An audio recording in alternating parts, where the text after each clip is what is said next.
Okay, let's dive in. Think about the last time you really wanted to convince someone of something. Yeah, like pitching an idea at work, maybe. Exactly. Or, getting your kids to clean their room. Or just a tricky chat with a friend. What's the first thing you do? You talk, Right. you explain, lay out all your You points. just kind of flood them with your side of things, hoping they'll finally see it your way. It feels like the only way, doesn't it?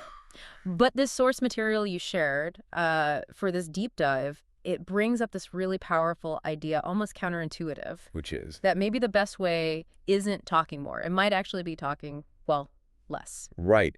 Okay, so that's what we're unpacking today. These practical ideas from a text about human interaction. Yeah. And our mission is to really zero in on this one big concept. hmm The surprising upsides of letting the other person do a great deal, maybe even most, of the talking. It's kind of a shortcut, isn't it, to seeing how this small shift can, really change things. Totally. In business, with family, friendships. The source has some fascinating examples we'll get into. So, where do we start?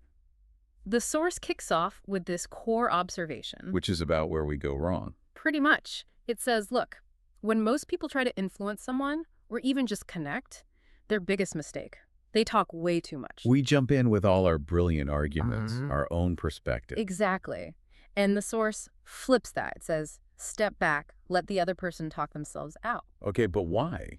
That sounds a bit passive. What's the thinking? Well, it's actually pretty straightforward when you think about it. They know more about their stuff, their business, their problems, their feelings than you do. Right. You can't possibly know their situation inside out. So the strategy isn't pushing your ideas onto them. It's about creating space for their stuff to emerge. You ask questions, you let them tell you things. And this is where the source gets quite pointed, warning about what not to do, especially if you disagree, says, don't interrupt. Calls interrupting dangerous. And the psychology makes sense. People just won't really hear you. They won't absorb your point if they still have all these unexpressed thoughts and feelings inside. Like a backlog of stuff they need to say. Yeah, the source says those ideas are crying for expression. Until that need is met, whatever you say, however smart it is, it's mostly just bouncing off. So the approach isn't just being quiet. It's, what? Active patience. That's a good way to put it. Listen patiently, keep an open mind, be genuinely interested, and really encourage them to get it all out. Let them empty their cup first, so to speak. And the source has some great stories to show this in action. Really compelling case studies, yeah. Okay, let's start with a big one. High-stakes business. A major car company needs a year's worth of upholstery fabric. Huge deal. Over 500,000 yards, worth something like $1.6 million back then. 3 companies are competing. Their sales reps get one last chance to plead their case to the executives. And one of these reps, a guy named GBR, shows up for this massive meeting, and he has severe laryngitis. Oh no, he's lost his voice completely. Can barely squeak or whisper. Imagine the panic. Career-defining moment, and you're literally speechless. What does he do? He walks into the room with the president, engineers, purchasing agents, the whole team, tries to talk, nothing. So he grabs a notepad, scribbles down. Gentlemen, I have lost my voice. I am speechless. And then what happens? This is wild. The company president looks at the note, looks at GBR, and says, I'll do the talking for you. Wait, seriously, the client says that. Yep. And he picks up GBR's fabric samples, starts showing them to his own team, praising the good points, the quality. So the president starts selling GBR's product for him. Exactly. A whole discussion kicks off among the executives, debating the merits of these fabrics. The president is basically making GBR's case. And GBR, what's he doing? Just sitting there, smiling, nodding, maybe a gesture here and there. He's basically forced to just listen. Okay, the outcome. Don't leave us hanging. He got the contract, the whole thing, biggest deal he'd ever landed. Wow. But the key is his reflection afterward, right? Yeah, that's the fascinating part. GBR said he was convinced he would have lost that deal if he hadn't lost his voice.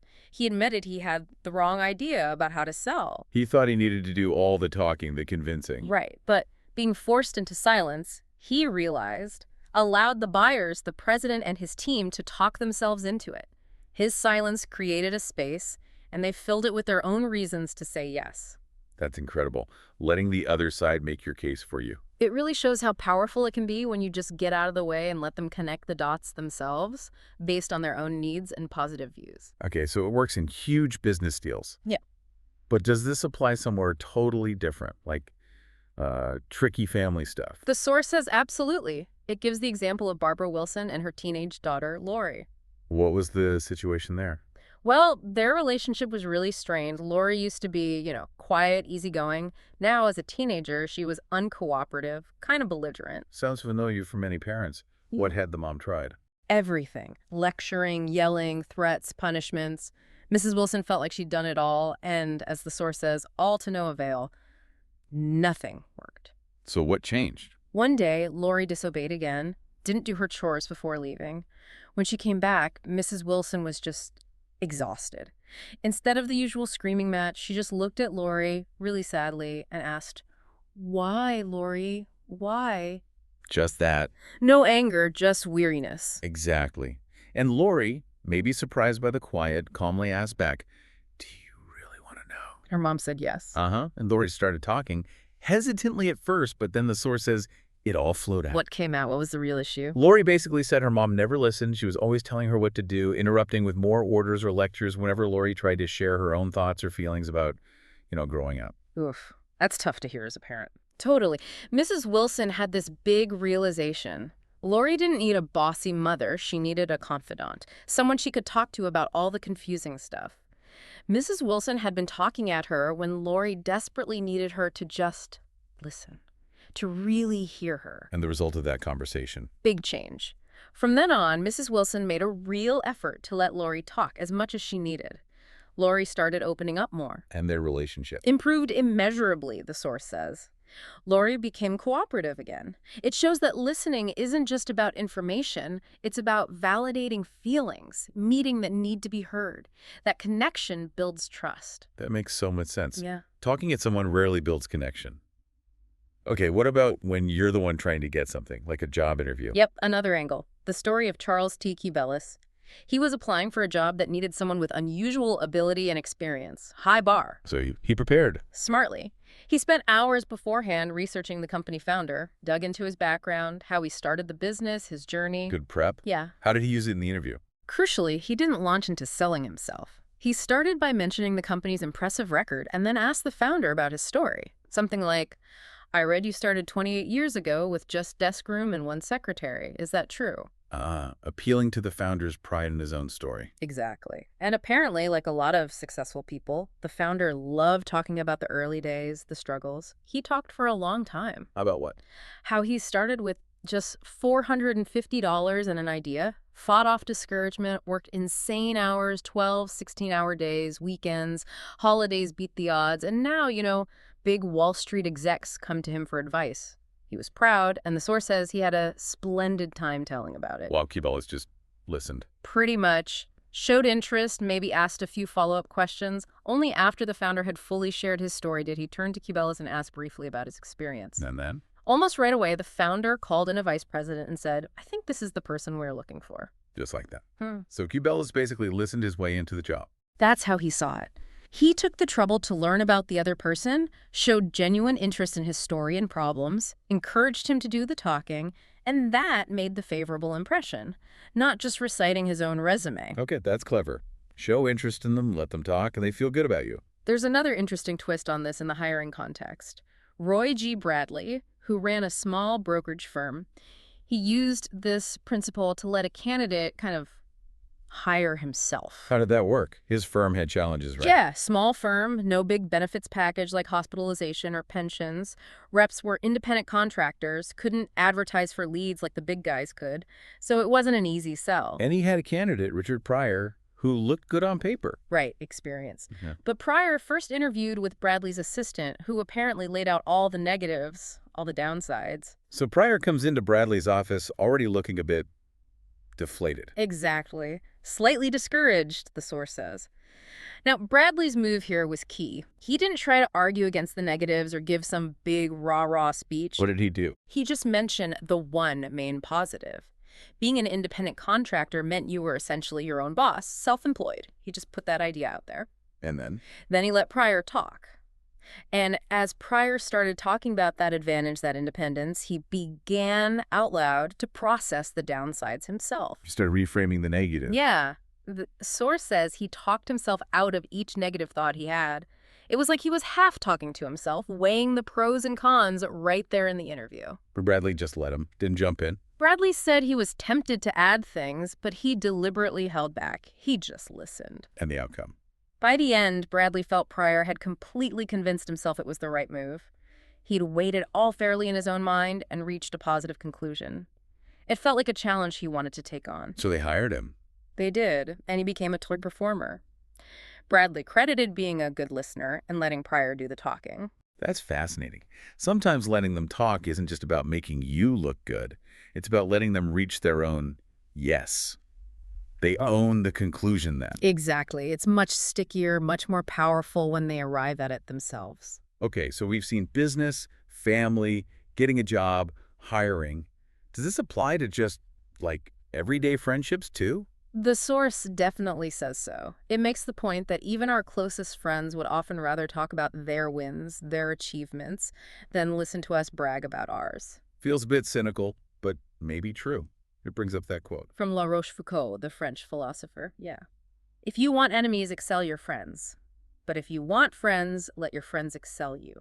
Why is that? What's the psychology there, according to the source? Well, the idea is when our friends succeed or shine around us and we let them, they feel important, they feel good. But if we're constantly the ones excelling, constantly showing them up, it can make some people feel, a bit inferior, maybe envious. So letting them have the spotlight strengthens the friendship. It makes them feel valued and good about themselves in your company.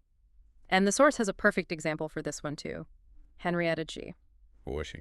A placement counselor in New York, eventually became the best-liked counselor at her agency. But it wasn't always that way. Oh.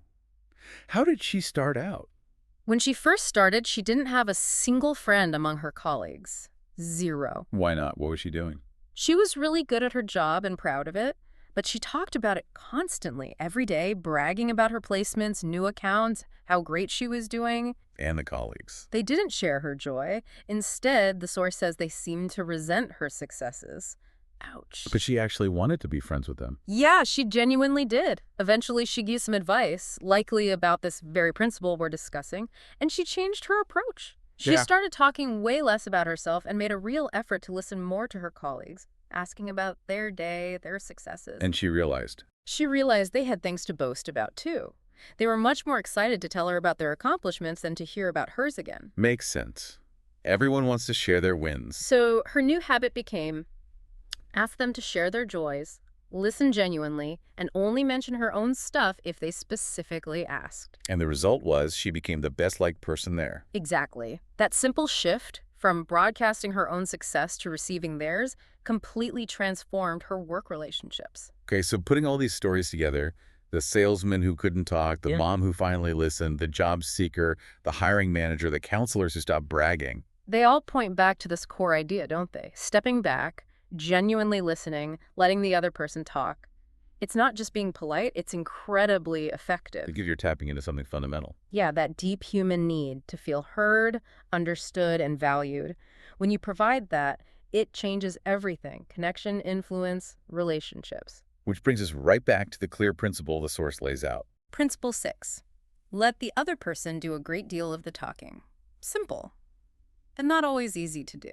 So, wrapping this up for you, our listener, what's the big takeaway? This deep dive really shows how powerful just listening can be, creating that space for someone else. We've seen it work across the board, closing deals, fixing family rifts, landing jobs, hiring well, building friendships. It's versatile. So maybe think about your own conversations. Today, tomorrow. Where could you consciously shift that balance? Talk a bit less, listen a bit more. In that tricky meeting, that chat with your partner, with a friend. The source shows us the amazing results you can get. But here's maybe a final thought to chew on. Yeah. The act of listening is one thing.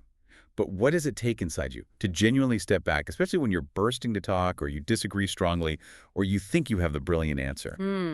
Good question. It takes some discipline, some humility, maybe. Perhaps. So maybe the challenge is this. What could you learn or change or strengthen if you committed to letting the other person do most of the talking in just one important conversation this week? Give it a try.